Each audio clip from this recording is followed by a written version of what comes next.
Welcome back to La La Land on CRN Digital Talk. I'm Brett Chapin. That's Nettie Liddell. And we are talking with publicist Ken Werther. We're kind of doing our own show here during the break. Kind of talking cowboy boots. It's true. It's true. Yeah. Oh, yeah. He came in with the most amazing pair of cowboy boots. This man has style and class like you would never. But he's a publicist. That's what publicists has do. to. Yeah. So sweet of you to say, but That's Hollywood, babe. Let's tell the people the truth, which is I've been begging my friends to let me know when it's gone too far, so that I don't look like that goofy guy walking by at Starbucks and you go, that guy should not be wearing cowboy boots.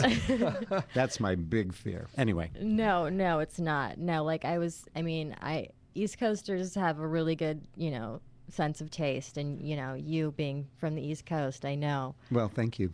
And thank you for coming out here and giving us lessons in taste.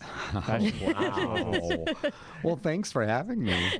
Guys, if you have any questions for Ken, go ahead and give us a call at 1-800-336-2225. And just to give you a little background on how we came to know Ken. Ken is somebody who I consider partially responsible for the success of our show because he goodness. was instrumental in getting us involved with Mackenzie Aston and the cast of Caught at the Zephyr Theater for our very first few shows. One of my favorite shows I've ever seen in my life. Yeah, it was a great show. I was so proud to be part of it. Absolutely. And Ken is the self-proclaimed reluctant publicist, so we're very glad to have him on the show. It's true. I've joked over the course of time that I thought it would be funny if I called my so-called company, which isn't that big a deal, it's just me, Reluctant Publicity and Promotion, because people would, think, what? Then I decided probably people saying what was not a good idea if I wanted to get, business. Maybe not. So, but the joke is, and I've mentioned it to you guys a little bit, is that I think the reason I call myself the reluctant publicist is that I fell into it. It's not something I studied to do. In fact, this is shocking to a lot of people. I do not have a college degree.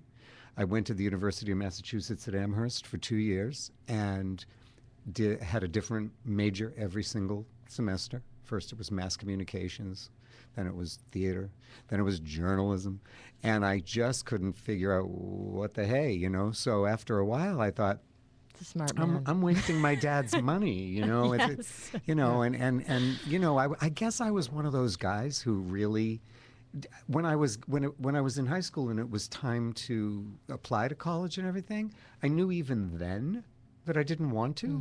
But of course, I'm the oldest of three, and my dad wasn't having his oldest son not get a college degree. Right. Unfortunately, I didn't get one. But the point is, I didn't study to be a publicist. It kind of came to me, and it turned out I was good at it.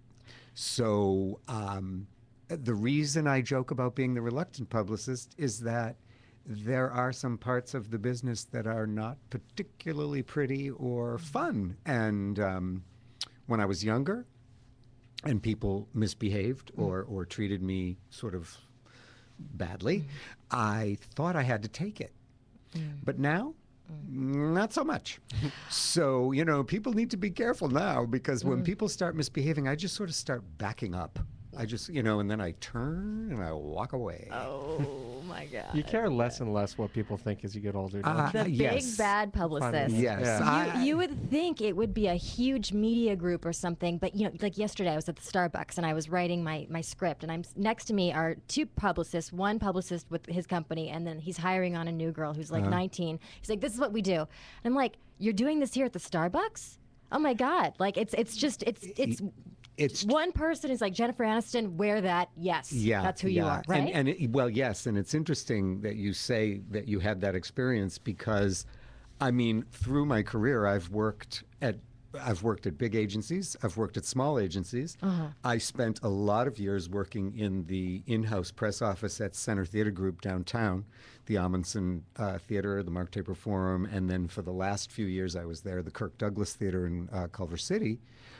Which, of course, the Center Theater Group is a huge machine.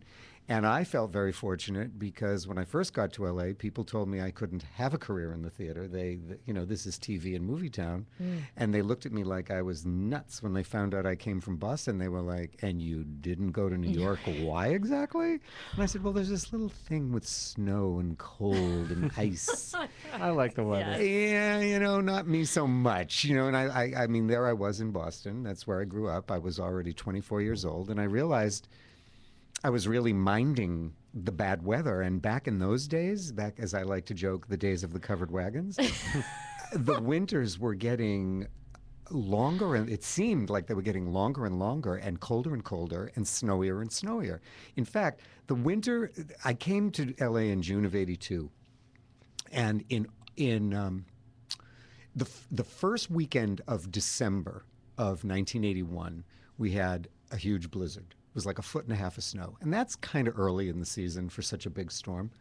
And it was a pretty icky winter. And then on April 9th, and the reason I remember the date is because it was both the 9th. It was December 9th and April 9th. On April 9th, we had it was freak, but we had 1 foot of snow. And all the trees, of course, had started to bloom, so all the branches were crashing down into the streets because with the leaves and the snow, they couldn't take the wind. I was here in June. Yeah. That's the punchline of the story. I was like, I've had enough of this. Time to go to California. No Get some more sunshine. lonely nights. Totally. Yeah. And when I got here, I started working in television publicity. And it was then that I told people I wanted to work in the theater. And all of these television people kind of looked at me. I was telling Brett earlier, they weren't even nice about it. Like, they weren't laughing with me. They were laughing at me. It was like, you want to work in the theater and you came to Los Angeles? What's wrong with you? Well, I did it, And you're doing Ha it. to Look at them, that. That's Yeah. what I say. So it's been an interesting career, is sort of the short way of putting it. I can imagine. We're I gonna. find other people really can fuel your career very, very nicely. Yes. If you allow them to. Yeah. It takes that acceptance, Yeah. allowing them to fuel your career. Yes. Allowing them. All Any right, questions for Ken, go ahead and give us a call at 1-800-336-2225. To get in touch with Ken, go to kenwerther.com. And we'll be back on La La Land with Brett and Nett on CRN Digital Talk. Give